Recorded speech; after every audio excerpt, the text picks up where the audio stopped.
And welcome to the regular board meeting of the Barrow County Chamber of Board of Education. I've said that many times, many years ago, but not tonight. Okay. Barrow County Board of Education. It's the August 5th meeting. Glad you were all here this evening. It is 6 p.m. and the meeting is now called to order. I will begin with the invocation tonight and will be followed by the Pledge of Allegiance with the Appalachee ROTC. If you'll stand, please. Dear gracious Heavenly Father, thank you for this new school year where we feel a sense of freshness but are also carrying a lingering heartache. Lord, we come to you with many new goals and plans for academic growth, and we come to you with continued needs for healing for our students, our staff, and our families. Please guide us in our work so that every child will have the resources and support to achieve their individual goals. Lord, we pray for peace, comfort, and love to fill all of our school campuses, now and always. In your name we pray. Amen.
I'm Cadet Command Sergeant Major Amara Harkless. I'm Cadet Captain Hayden Waters. I'm Cadet Corporal Quincy Green. Right. March. Forward. March. Thank you, cadets.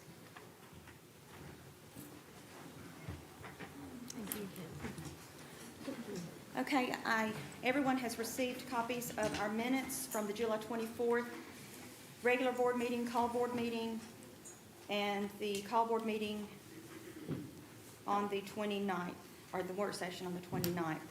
Do we have any changes? Hearing none, we'll call these moved and be approved. May I have a motion to approve tonight's agenda? So moved. Moved by Ms. Kelly, Second. second by Ms. Hendricks. All in favor? Any opposed? Thank you. All right, we have a long list of consent items that we have already discussed and had a chance to review. Do I have a motion to approve the consent agenda? So moved. Motion by Mr. Calloway. Mr. Callaway, Second by Dr. Carey. second by Dr. Carey. Thank you. Any discussion? Hearing none, all approved. Thank you. All right, we'll move on to superintendent recognitions. And Chief Skinner, if you want to come on up.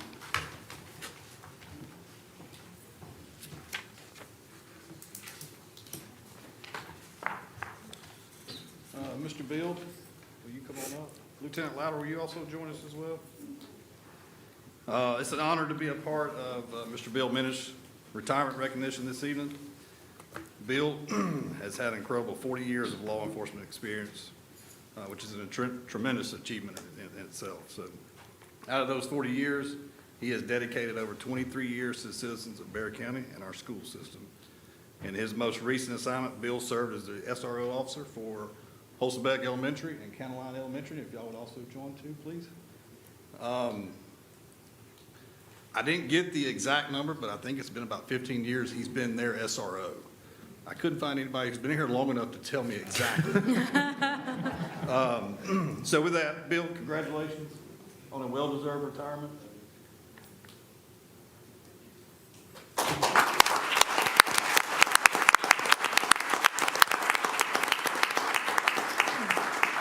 Ms. Sellers is also going to say a few words. Good evening. And so on behalf of myself, I am Ms. Sellers. I'm the principal at Holstenbeck Elementary School, and Ms. Stone at County Line. I did just want to take a brief moment. Deputy Minish is very humble, and he is probably going to be upset with me later. However, I had to recognize, and we had to recognize, his service to our schools. I've had the privilege of working alongside of him for 7 years. During that time, I saw firsthand the power that school resource officers can have when they share a common vision with the school administration. And it, simply put, it's been amazing. We built trust through visibility, relationships, and open communication, ensuring that safety was not only about procedures and response, but also about prevention, mentorship, and connection. So throughout his years at Holstenbeck, Deputy Minish was much more than a uniform in the hallway. He was a presence within our school. He was a trusted partner, a mentor to our students, a steady presence within our school for our staff, our families, and for me. The role of a school resource officer is unique. It requires skill, patience, and the ability to build trust with both children and adults. As any school administrator can tell you, that relationship is essential. I never once doubted Deputy Minish, his ability, or his commitment to keep our entire school community safe. That trust allowed me to focus on leading the school, which is where my focus should be, knowing that our students and our staff were in the best of hands. We will always remember many things about Deputy Minish, but it's in the everyday moments that showed his heart, which he did try to keep hidden. Deputy Minish would check in on students. He would help them set goals. He would talk to them. He would eat lunch with them. He would eat breakfast with them, many times in my office and sometimes in his. He would also ask them, what are your goals in life? What do you want to accomplish? Those things do not just happen in a middle and high school. Those conversations begin very early, and he was right there beside us having those conversations every step along the way. He wanted to make sure that our students understood that in life, that you have to have perseverance and a strong work ethic. He demonstrated that every single day. He was an amazing partner, a colleague, and a friend that I will treasure for always. He was often reading books to classes. He would practice multiplication facts. Yes, we gave him cheat sheets at times, but that's okay.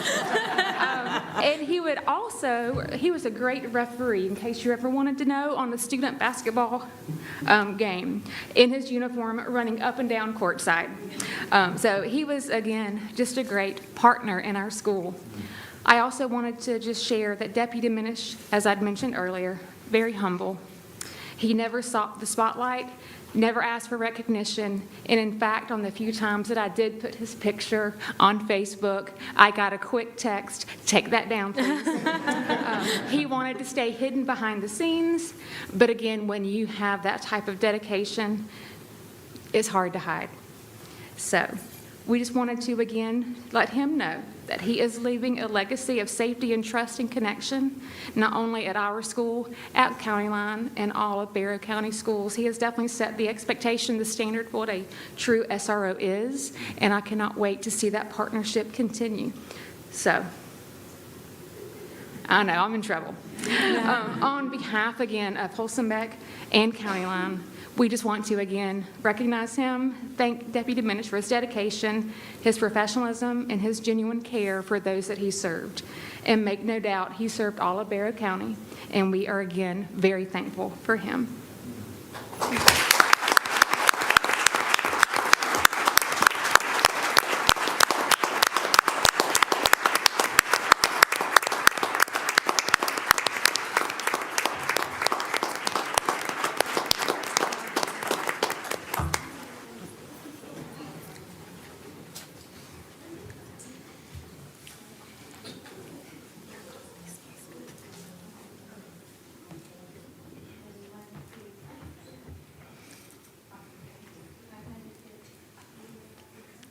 all.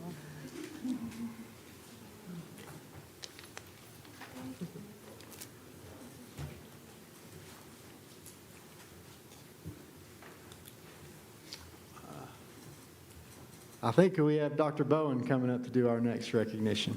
Yes, sir.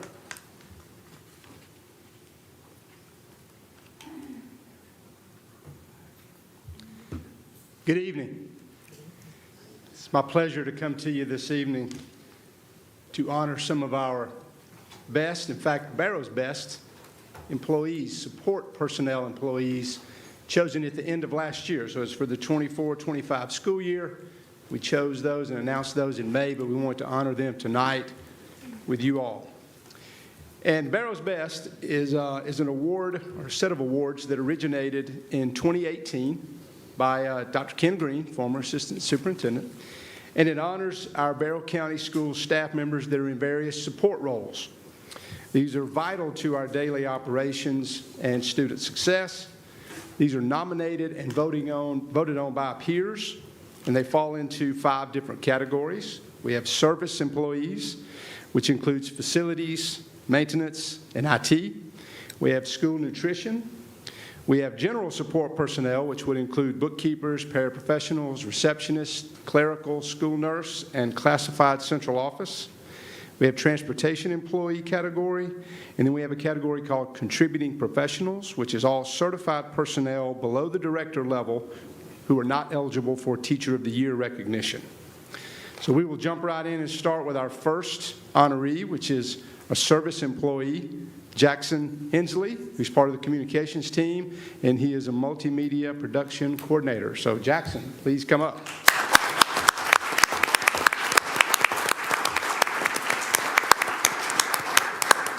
What we have on the slides and what I'll read out quickly to you, these are pulled directly from the nomination forms of his peers who nominated him.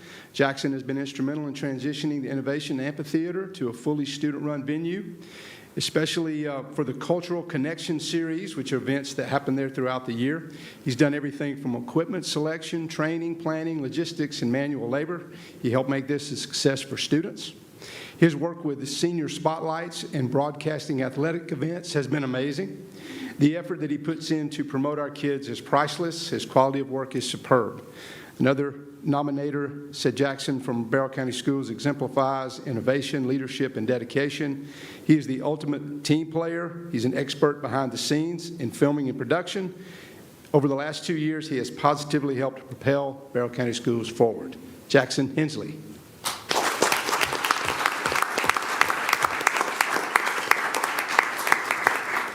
Next, we have our school nutrition honoree this year, which is Carol Kennedy from Russell Middle School.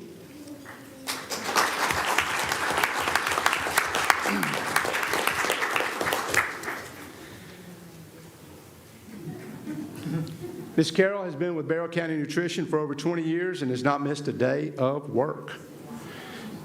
She comes to work every day with a smile on her face, has plenty of hugs to give everyone. She's always the first to jump right in and help, no matter what the situation. She does it all with such a huge smile and a beautiful attitude. And the final comment was that she is the smile of Russell Middle School. Carol Kennedy.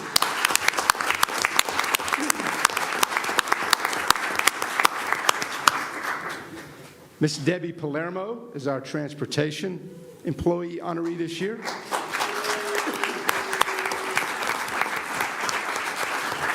Debbie has been voted Barrow's Best because she always goes above and beyond with everything that she does. She's very kind and helpful, very reliable. She's always there for anyone who needs her. It was said that Debbie stayed late after her shift to help new coworkers understand the route schedule, ensuring that they felt confident and supported. Her patience and willingness to assist without being asked showed true dedication to teamwork and Barrow's Best values. Others said that she's always kind to everyone, kids, employees, everyone. She's very thoughtful and sweet. She's a very lively and caring person who works hard and does her best at her job. Thank you, Debbie Palermo.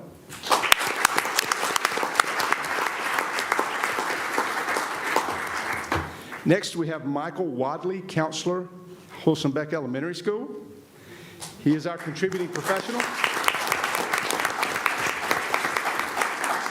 Mr. Wadley also consistently goes above and beyond to make sure that students in Wholesome Beck are valued and set up for success. He organized their career day, where students had amazing opportunity to explore the possibilities of different professions such as doctors, engineers, firefighters, artists, entrepreneurs. Our students got to meet professionals who shared their experiences and answered questions and inspired the next generation. It was also said that Mr. Wadley is always available to help our students who are facing crisis in their lives. He helps them to calm down, to know that they're cared about.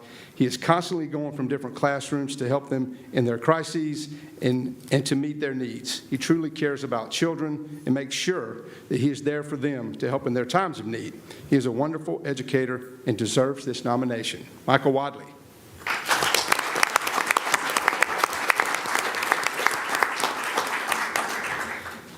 Next, we have Erica Atkinson-Smith, who is our Federal Programs Administrative Assistant.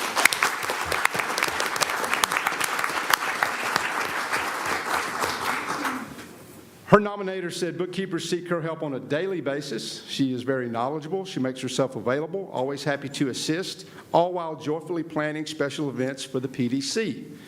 Erica is thorough, hardworking, and fun-loving. She goes above and beyond with federal programs. She's created a culture of community at the PDC this past year. Her proactive approach to problem-solving ensures that tasks are completed seamlessly, often anticipating the needs before they arrive. She is always willing to lend a hand to set up the conference room, help in the warehouse, or help a coworker. She is Barrow's best. Erica Atkinson-Smith.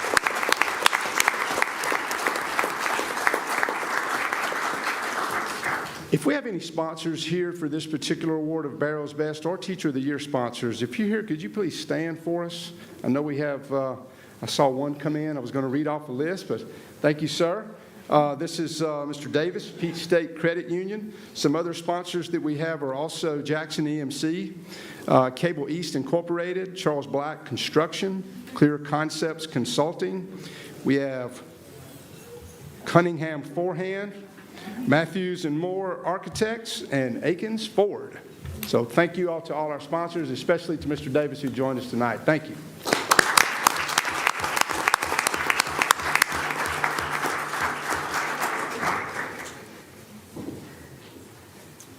Board members, now ask Ms. Petrie to join us to do our next recognition. Good evening. I'm very excited to celebrate our partnerships and how it benefits our community and our students. We are so excited to be celebrating the Tar Wars program tonight. That's our tobacco-free education program that began in 2018, thanks to the sponsorship and partnership with Northeast Georgia Medical Center Barrow. I have Caitlin Maynard, who is the behind-the-scenes person that helps make this work. She supports our teachers and our coordinators, and Caitlin's going to come, yay, and share some of our final report with you, and then we'll recognize our Tar Wars poster winners. All right. Well, good evening, everyone. Board members, you will have found, or you should have found, a little packet of goodies at your seat, and we will talk about that as I go through the report. So just for a little program overview, the first slide, Tar Wars was created by family physicians in 1988 to help kids learn about cigarettes and the negative impacts that they can have upon their bodies and their health. But over time, that has definitely expanded to include other tobacco and nicotine products, specifically within the last few years to include vapes. The statewide Tar Wars program is sponsored by the Georgia Healthy Family Alliance, and we are very appreciative to Lauren Shamblin and her partnership with us getting our Barrow County program off and running every single year. She makes sure that we have the most up-to-date resources and activities, and they also provide many of the hands-on activities that we need for our students. Now, in accordance with House Bill 287, which requires for tobacco and vaping information to be made available to our students for that whole tobacco-free education, our 4th and 5th graders here in Barrow participate in their Tar Wars program annually, and we are very thankful to our partners at Northeast Georgia Medical Center Barrow, specifically to John Niedenbach, to Sunita Singh, and to Angie Caton, RN. And Angie was one of the first people to really, she was really instrumental in getting Tar Wars and this education to our students in Barrow. And we have some representatives here tonight, so thank you so much. Okay, my papers are stuck. Okay, So, program overview. So our students start with a pre-survey, and they're pretty general questions about smoking, tobacco, and nicotine use, and how our students at that time feel and how they impact their bodies. Then they go through a series of lessons and activities, and those activities are meant to really reinforce what they are learning in a fun and engaging way. And then they take those questions again in the post-survey, and something that's very encouraging is the amount of growth that we see from the pre into the post.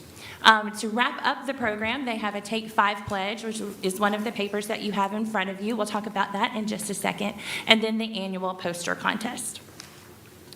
So instead of going through every single question in the survey, we wanted to highlight a few questions. So on the whole, it was very obvious that our students understood that smoking, tobacco use, nicotine, that it was something that was not good for you to do. But even more revealing is that they recognized that if they were to start, it was also very difficult to stop. So you can see there we had about 69% in the post-test. And just for a reference, we had 1,700 students take the post-test. So that's a good many of our 4th and 5th graders are recognizing that. The next question we wanted to highlight is, do you think that vaping is safer than smoking? And if we're honest, just advertisements and marketing, even just the amount of establishments here around the PDC make vaping seem very something that's kid-friendly, something that's fun, and it's something that they should do. But as you can see here, 79% of our students after the lessons realize that vaping is not necessarily safer than smoking. So again, 1,700 students, that's roughly 1,300 are saying that it is not safer than smoking. The final question we wanted to highlight was just simply from their own words. This was an open-ended question that was included in the survey.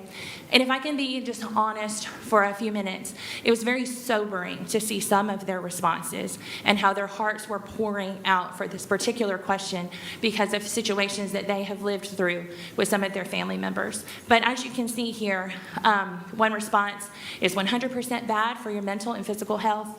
You can get sick and have a hard time breathing, and it can make those horrible changes in your appearance. So this education is making an impact on our students, and we just hope that they continue to stay tobacco and smoking free. To go over a few of the lessons and activities, again, we're very thankful to Northeast Georgia Medical Center, Barrow, for providing some of the paper copies of the activities that we have. The one that you can see on the screen tells them all of the ingredients that are found in cigarettes and other places you may find those ingredients, and they have a little word search. You can see at the bottom of the screen, there's that very bright, colorful picture. And if you could go back in time for a second and think about your 4th or 5th grade self, would you be able to identify which ones are tobacco products and which ones are candies or mints? So there's actually a lesson that talks about what advertisement companies do to make these products seem more appealing and something that our students should have access to.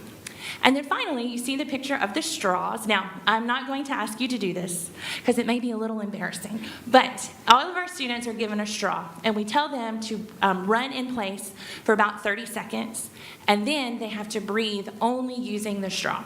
So you can imagine it's to simulate what it feels like to have limited lung capacity due to any effects from the smoking and the tobacco, just everything that goes on with your lungs. So it's always a fun activity.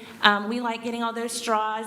Ellen and I take a lot of time to bundle those straws up for all of our students, but we do think it's worth it for what they physically get to feel during that activity. Finally, there's the Take 5 pledge. This was new for the 2025 school year.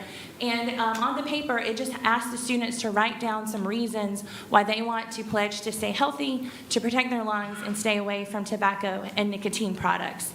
And also, along with your packet, you received the little wristband, and that was specifically from the Georgia Family Health Alliance, just another physical representation of their pledge to stay tobacco and smoke-free. At this time, I can breathe, but I'm going to turn it over to Ellen to talk about the poster contest and to introduce our guest for tonight. Isn't Caitlin amazing? We're so fortunate to have her and her leadership. I want to recognize John Niedenbach and Sunita Singh, who are going to come forward and recognize our Tar Wars poster contest winners, At the end of the lesson series, the students are challenged to create a poster that demonstrates what they've learned. And so you're going to see the top 3 for Barrow County.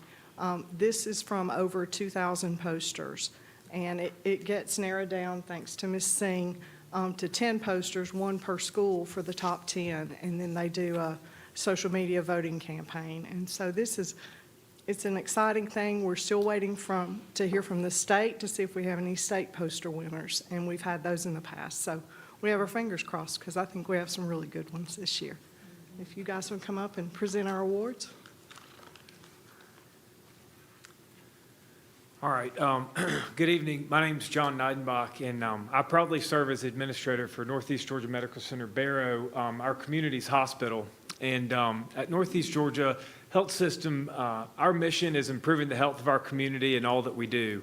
And just couldn't think of something more aligned with that than getting this awareness and early education around the dangers of tobacco use and nicotine that really prepare our youngest citizens to become, very, very fruitful and helpful lives. So it's really our pleasure to be able to sponsor this program and support it. And I was just actually joking earlier today, this is probably, the poster contest is one of the funner things that I get to do in my job. So I am very pleased to be here. And so I want to invite Sunita to come forward and announce our winners. Thank you again, John. There's just a couple more things that I have to do before we give it out. I have to also introduce Elizabeth Davidson. Her department actually funds everything, so I'm very thankful to her. And how we try to come down to the final 10, the Rotary Club of the Barrow Area Rotary Club helped us eliminate and narrowed it down, so I'm also thankful to them. And also my special thanks to Ellen and Caitlin, working with them, and especially this year with Caitlin, we were able to save a substantial amount because of the few of the changes that we had to make. So thank you, Caitlin. Okay, the 3rd place winner is Isabel Welches.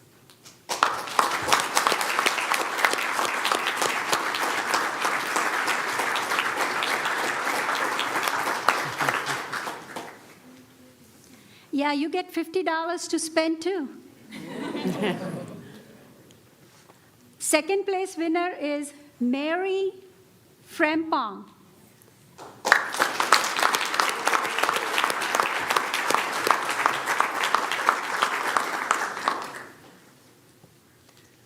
You get $25 more than her.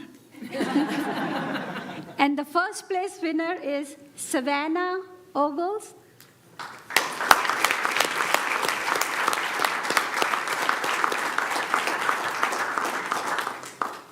And you are the $100 winner.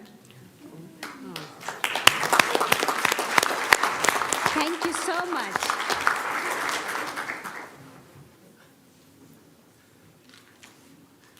I'd also like to ask any of the Tar Wars coordinators to stand, or teachers, the administrators for these 3 schools, as well as our parents who are our super partners in education. If you would stand, please.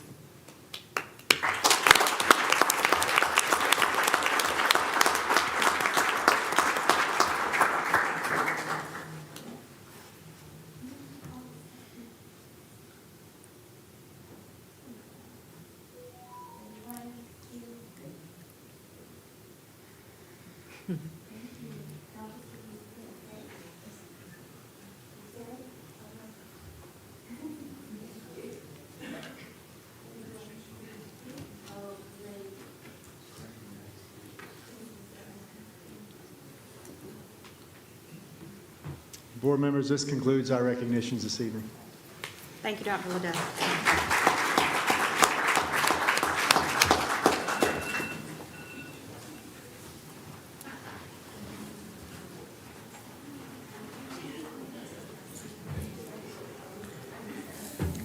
At this time, we'll move on to our bowl spotlight with Ms. Ray Berg from Appalachee High School.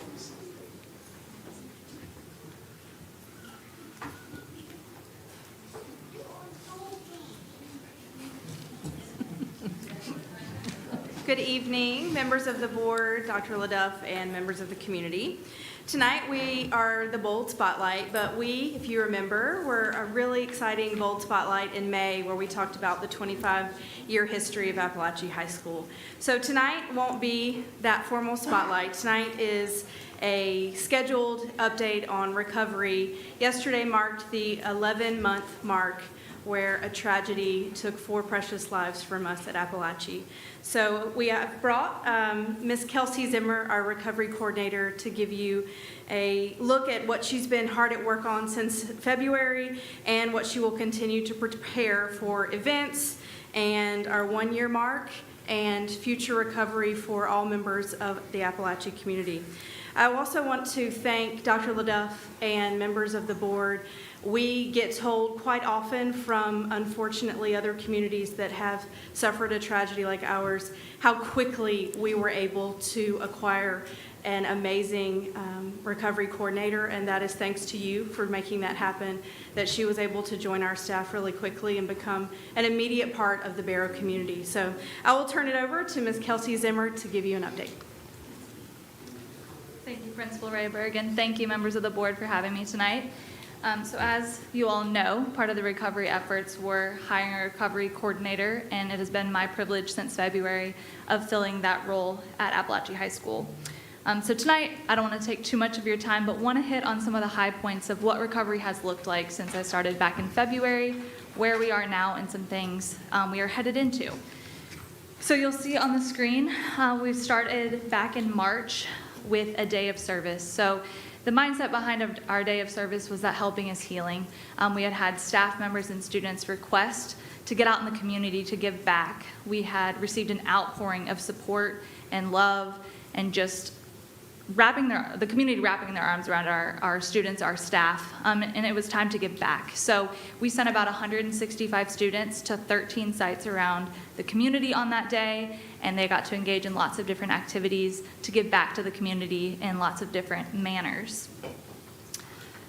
Next, you'll see through April and May, we planned a couple different community events. The purpose was to bring the community together.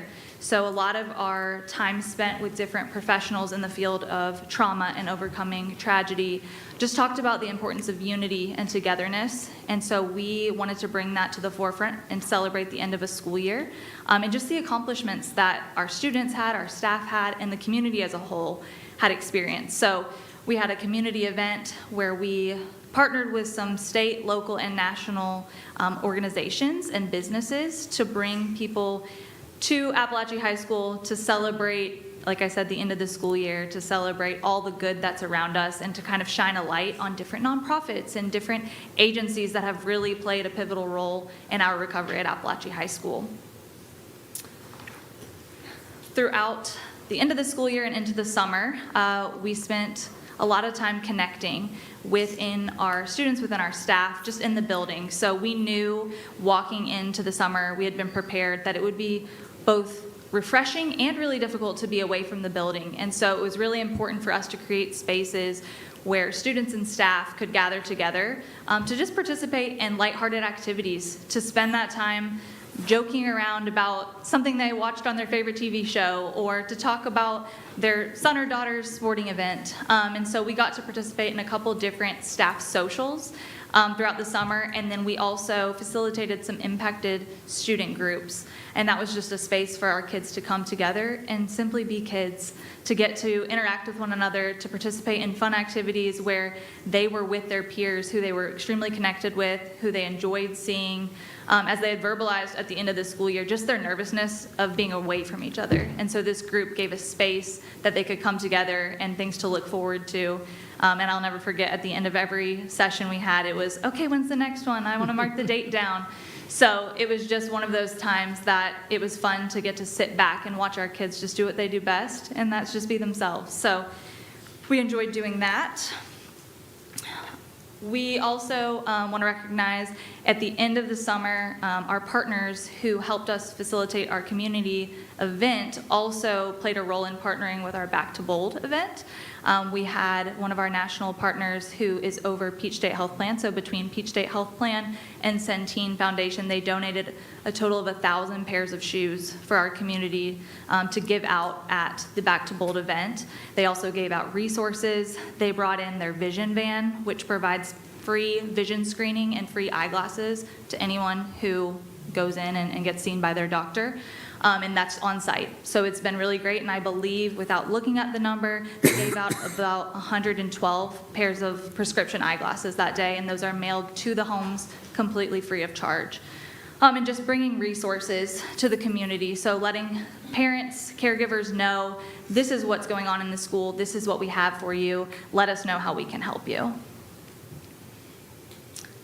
Here you'll see a couple of new refurbished places within our building. So we have a new staff and student recovery and recharge center.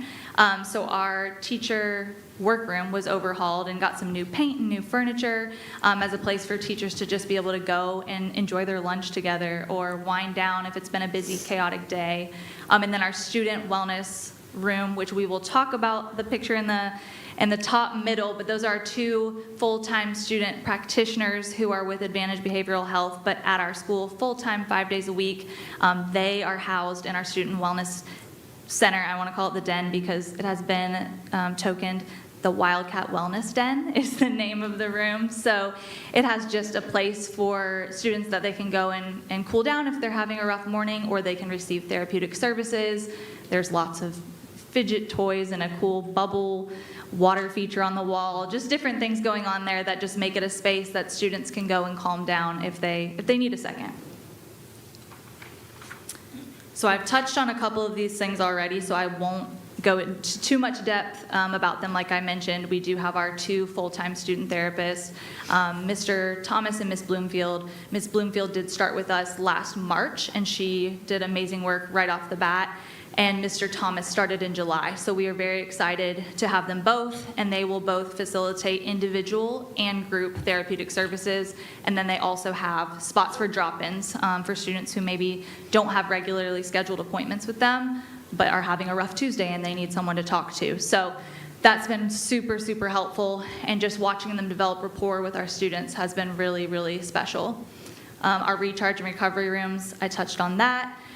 You all hopefully have seen the cute pictures of our 3 therapy dogs, but if you haven't, it's on the screen. So we have Bo, Rally, and Frankie, and they are with us full-time. They are in different areas of the school, so they get to serve students in the counseling department, in one of the pods, and kind of throughout the school during the different parts of the day. And then kind of media center and in the atrium, a lot of the times you'll see Bo just laying on the floor ready for the kids to pet her, and it's really special to see the kids just get right down on her level, and it's great. We also are partnering, I'm getting to do a lot of work within the community for a future resiliency center. So this is in the works, and more information will be coming out soon. But we are partnering with different community agencies, specifically Ministry Village, to launch a community resiliency center. And really this is going to be a hub of not only mental health needs, but just how do we connect everyone that might need a variety of resources? How do we put that in one place? How do we give people a one-stop place that they can go and be connected, not only with how do I get extra food on the weekend, but how do I receive therapeutic services, and how can I do that without having to fill out a bunch of paperwork online that I don't know how to access? And so there'll be navigators there who will do face-to-face contact with people as they enter into the building and get to do that firsthand. Let me walk you through this, not just give you a piece of paper and expect you to kind of know how to navigate this on your own.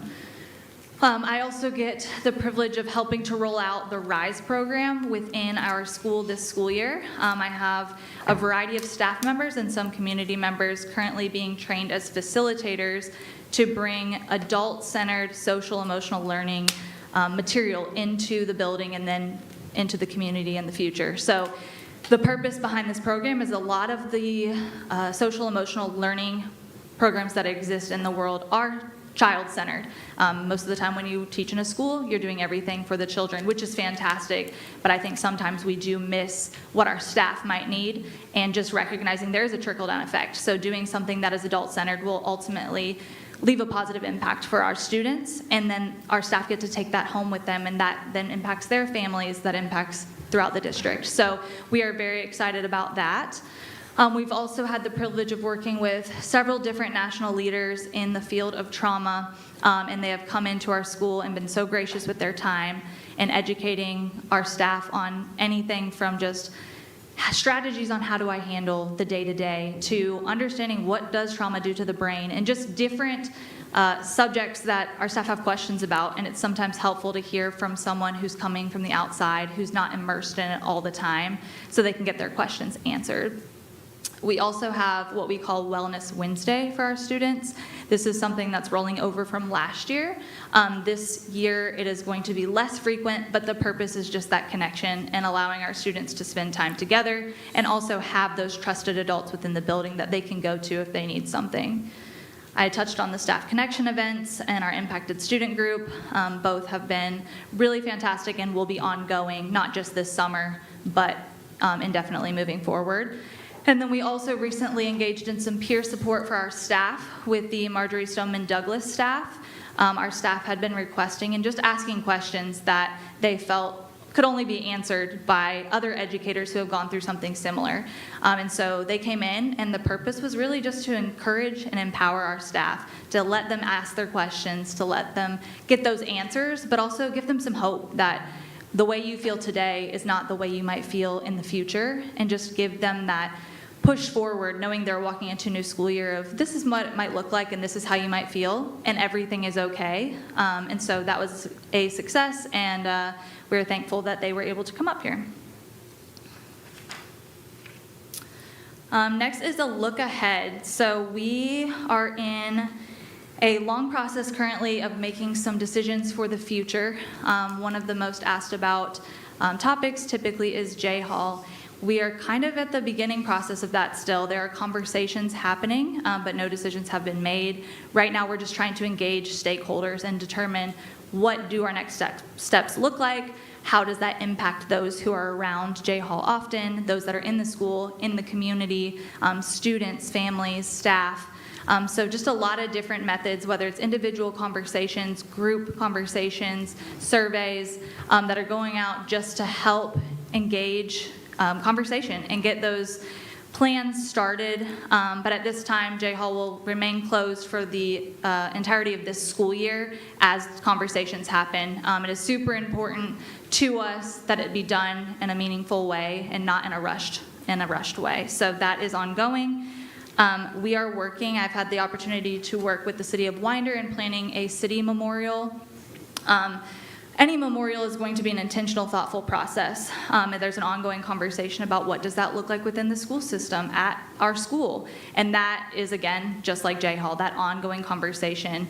We don't want to rush into it because it does mean a lot, and it's something that will be lasting, and we want it to have that impact that touches the lives of those who see it and the families, and is representative of our victims that lived very precious lives, and we want to honor them in that. So that will be an ongoing conversation. Separate from the memorial conversation, we do have a mural and some benches that are in the works right now. So one of the resounding things that we heard last year from students and staff was just wanting to bring some sense of joy back into the building, wanting some color in the building.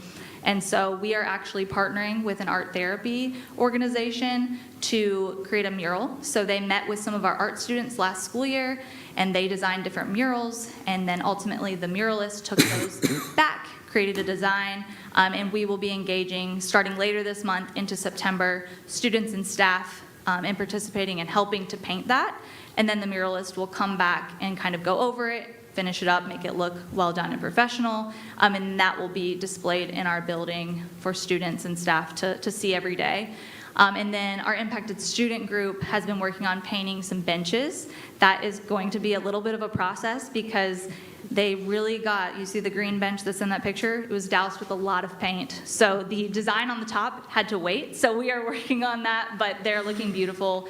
And the goal behind that, they said, we really just want some friendship benches is what they called them. They said they want colorful benches where people can sit down if they need a friend. If they don't want to ask for help, if they feel a little bit nervous, but they do need someone, this is a place they can go. And so that was a student-led idea that they're working on now. Lastly, the month of September, we want to honor the lives of Mason, Christian, Christina, and Ricky, not just in September, not just on September 4th, but every day through our actions, our mindset, and the way we care for others. On September 4th, Appalachee will be open. It will be an atypical day. We will likely do a day of service to a different capacity that we did in March in the morning. We are likely going to have a guest speaker through the afternoon who is talking about the message of just resilience and overcoming and walking through trying times and leaning on each other and being there for one another and creating that community.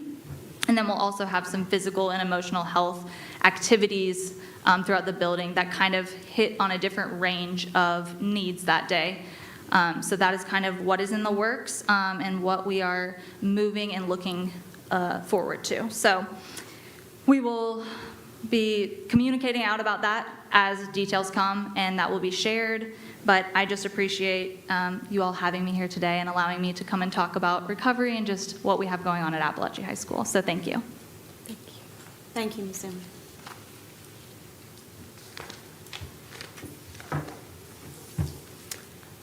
All right, we'll move on to presentations and discussions with Ms. Houston.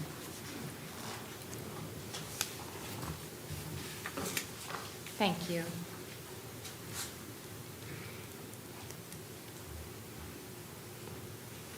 All right, we're going to go over our monthly local option sales tax, and that came in the month of July, $1,780,897. And we're down a little bit from the previous year. We'll move on to the general fund. This is the summary report of the year-to-date July, which is just 1 month. Our unassigned fund balance as of 7/31/2025 is $62.7 million. Our total fund balance is $91.6. Total revenue year-to-date and month-to-date are going to be the same, $6 million, and the total expenditures year-to-date is $17.5 million. Then we'll move on to the detail. If y'all have any questions, just stop me. We don't have any reports for our special revenue funds, capital projects, and debt service funds because we report on those a month behind, so that's June, and so we're not going to report on those.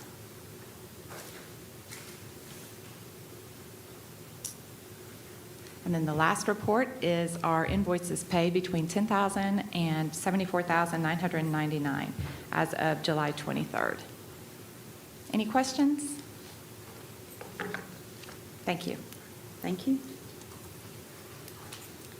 All right, I think we have a request to appear tonight. Good evening. Tonight we have one request to address our Board of Education.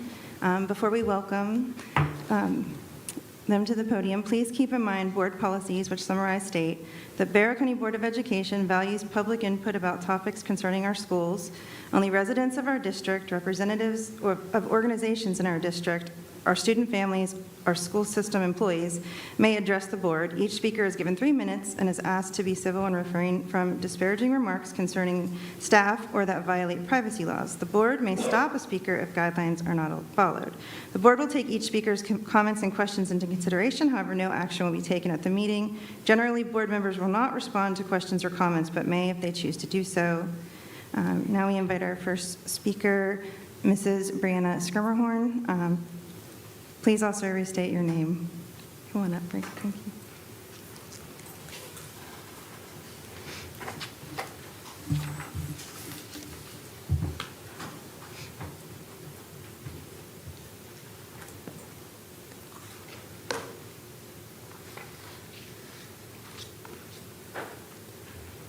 My name is Brianna Skirmahorn, and I'm the mother of Mason Alexander Skirmahorn. My Macy Mace, a 14-year-old young man who was killed in the Appalachee school shooting. I also have 3 other children. Liliana and Alana have both graduated from Barrow County Schools, and Gavin is currently a student. I'm speaking about this here at the Board of Education because they have continued to allow open dialogue about the future safety of our children and teachers, unlike the Board of Commissioners. On September 4th, it was school resource officers who ended the threat. Not a policy, not a press release. Trained officers on campus who responded in seconds and saved countless lives. They didn't just show up, they acted because their post-certification holds them to a duty to protect, a duty to intervene, and a duty to never freeze when our children are in danger. And now after all that, the county commissioners want to turn around and say, let the school board pay for them. As a grieving parent, the Board of Commissioners' decision feels utterly disrespectful and tone deaf. Let me ask you, do we treat fire trucks this way? Do we tell this Board of Education to foot the bill when a fire breaks out in a school? No, because fire safety is community responsibility and so is school safety. There has been a senior tax exemption in our county since 1998, sorry. For over 2 decades, hundreds of seniors have been exempt from paying school taxes as a result. Now some county commissioners are claiming that it is, quote, illegal to use county maintenance and operations, M&O funds, to support SROs, arguing that senior taxes collected for the county can't be used for education-related expenses. This sudden change raises a few important questions. What has changed to make it illegal now after 25 years of operating under a senior tax exemption? If it was legal to fund SROs with M&O dollars at this time, why is it being challenged now? If the commissioners are truly concerned about county M&O taxes being used for education-related expenses, or SROs, then a reasonable approach would be to identify the total number of seniors who are exempt from paying taxes, school taxes, and calculate the amount of county M&O taxes those same seniors contribute. That specific portion of revenue could be tagged and restricted from being used for any education-related expenses, including SROs, if that's the legal standard that they're claiming applies. It seems inconsistent for the county to suddenly declare unlawful without a change in law, policy, or legal interpretation. Clear explanations and legal citations should be provided to support their claim. Otherwise, it appears to be more like a convenient misinterpretation that is being used to justify their political bullying of the Board of Education. SROs are not just a school expense. They are a public safety service. They fall under the Barrow County Sheriff's Office, and they're part of a broader emergency response framework. Let's not forget that our deputies, our SROs are post-certified. That means they have a duty to act across the county and not just at the schools they are assigned to.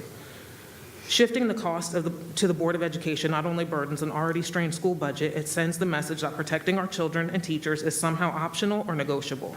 Let me be clear. Schools need teachers, counselors, mental health support, and trained officers who can stop an active shooter. It's not an either or, it's both. Because I promise you, when the shooting started, no one in that school was thinking about a budget line. They were thinking, please let someone stop this. And thankfully, the SROs did, and they will forever have our love and gratitude. This county owes it to every student, every teacher, and every grieving family member to fully fund the protection that worked. Our deputies did not hesitate when it mattered the most. Now it's the Board of Commissioners' turn to not hesitate when it counts for them. Our kids' lives, our teachers' lives are not a budget negotiation. Thank you.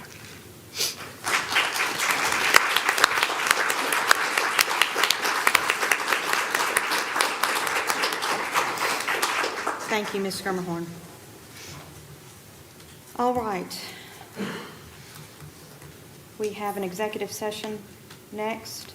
Could I have a motion to discuss or deliberate upon the appointment, employment, compensation, hiring, disciplinary action, or dismissal, or periodic evaluation or rating of a public officer or employee, or to interview applicants for the position of superintendent?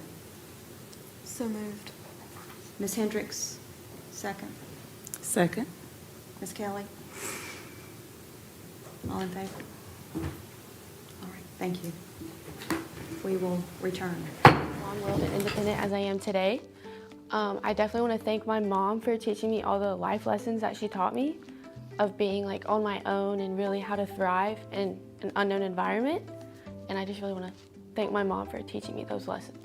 So softball and basketball really is just more than sports to me. Like, they were my whole life. I've played sports since I was 6 and 7.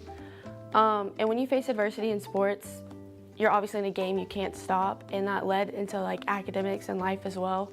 Like when there's a hard time or like you're struggling on a test, you can't just stop. You just have to keep going, and sports have really taught me that no matter what the outcome is, everything's gonna be okay. No matter if you win, lose, fail, pass, if something goes good or bad, like it's always gonna work out how it's supposed to be. Mr. Bazzotti, he was my freshman history teacher and my sophomore history teacher. He definitely had the biggest impact on me because he cared about me on such like more than academic level. He wanted me to thrive in my sports. He always listened to me when I was having a rough day, and he really did help me thrive in my academics. He constantly pushed me to do my best, constantly reassured me that what my grades were good enough, and he just was always an ear to listen, and he was just a really good resource and a good mentor, honestly. I would say right now I'm most proud of being top 10 in my class. That was definitely something I never thought would happen. I play 2 sports, I have 2 jobs, I am constantly working or constantly playing sports. So in trying to keep academics with all honors and AP classes, it's a really hard struggle, but Lord willing, I managed it, and I'm very proud of myself for persevering and getting all those late night papers done. So I'm very proud of myself for that. So last semester in August, I started an internship at the Northeast Georgia Medical Center in Winder, and I started off in the emergency room. I took the internship because I was like, I really want to expose myself to the medical field, and if I didn't like it now, I wouldn't have to worry about spending all that money on a degree that I didn't even want. So I started in the emergency room, and my first week was amazing. I saw so many things. I was exposed to so many different amazing people, and people who really taught me and took their time to teach me about everything medical that they could in the short amount of time I was there. I was basically a tech by the end of my time in the emergency room. I did EKGs all by myself. I helped with blood work. I would run stuff to the lab. I would clean up any messes, bring patients any blankets or drinks they wanted. And I was really just there to help everybody out in the best way I could, but the experience in the emergency room was amazing. After 9 weeks, I was then put in a different department. I was put in med-surg, where I would talk to patients before and after surgery. I would just help them be comfortable. I would help my nurses out with anything they needed, anything they asked. I would more than gladly get it for them. And the relationships I built with all the nurses and medical staff there was amazing. I learned so much, and really because of them, I want to become a nurse to help people, and how they interact with people is something I aspire to do one day. So after graduation, I plan on going to GCSU, or Georgia College and State University in Milledgeville. I plan on majoring in nursing, where hopefully I will become a NICU nurse or potentially an emergency room nurse. I love every aspect of the medical field, so if I really could just work in that and thrive in that, that would be a dream come true. I've applied for several scholarships, such as like the Hagen Scholarship. I will hear back from that one soon, but I'm just applying to really any like local and state scholarships I can get my hands on. So fingers crossed I can get some extra help with college money and become a nurse, because that has always been my dream. I would tell freshman Hannah not to stress so much. I would always freak out about my grades. I would always freak out about even the smallest inconveniences throughout the day. I would just tell myself, just keep going. It's not worth it to stress over the small things, because big picture, you're gonna end up in the same place you wanna be. So just don't stress, just let it go. And once I finally learned that, I am in a much better place all around.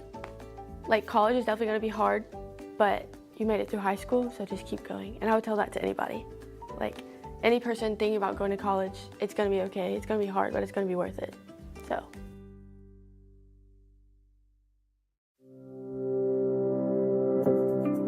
Project Search is a very unique transition program, different from anything we have in Barrow County.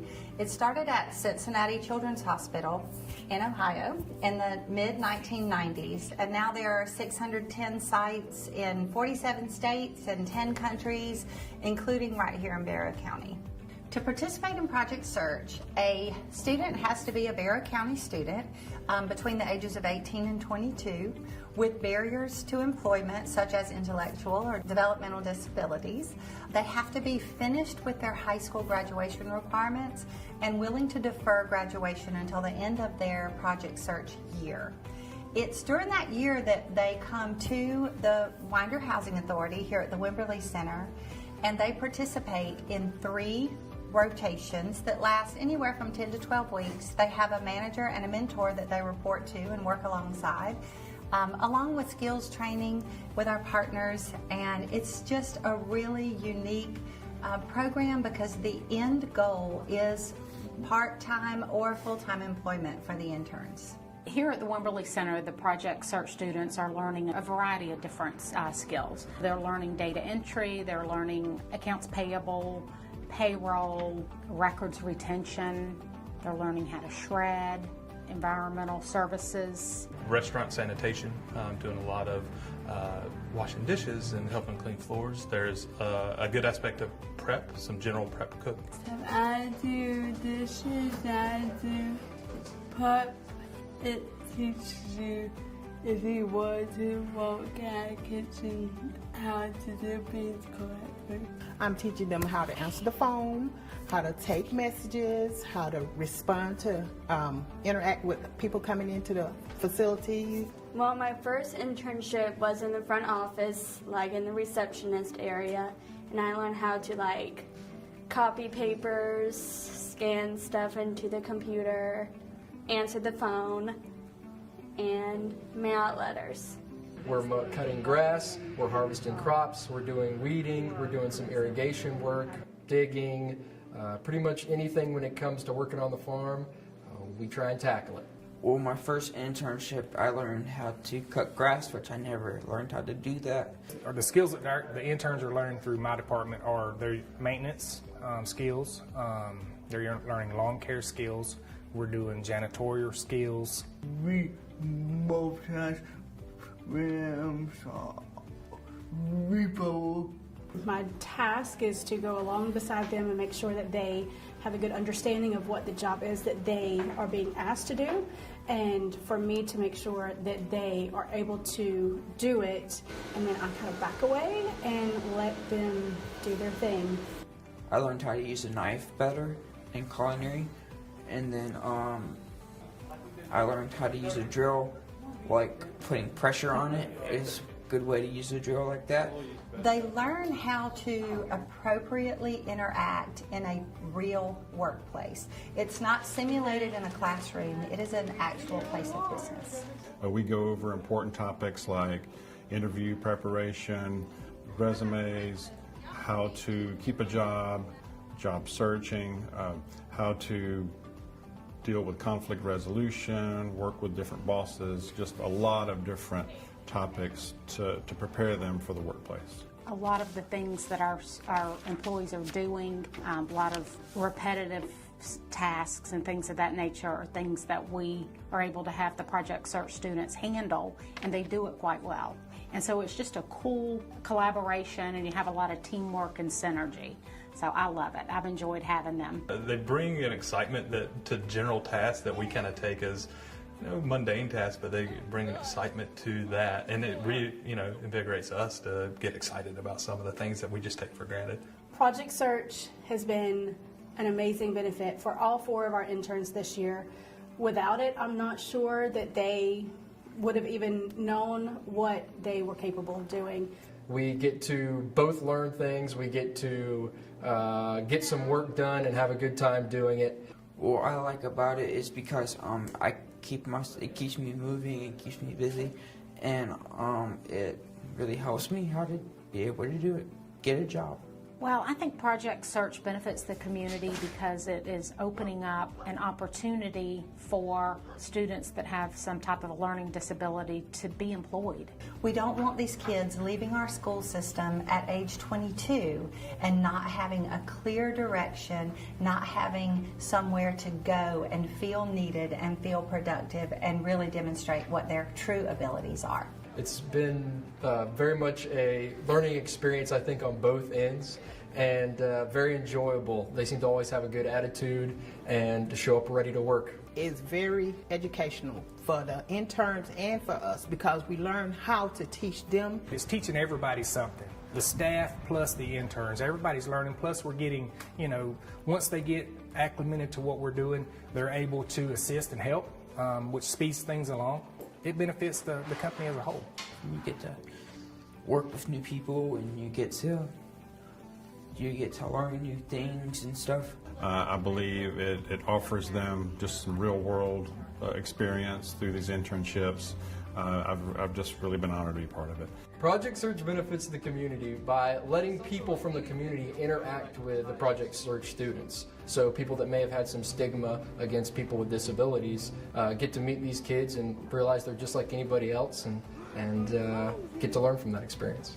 The Project Search students have grown quite significantly just in the short time that they've been here. They seem to be... Yeah, Ms. Gavitt. All right, we're back in regular session. May I have a motion to approve the personnel report? So moved. Mr. Callaway. Motion by Mr. Callaway. Second. Second by Ms. Hendricks. All in favor? Opposed? Motion carries. All right, our next meeting, we've got board training coming up on August 25th, and then we'll have a work session on the 26th. With no other business, we will adjourn.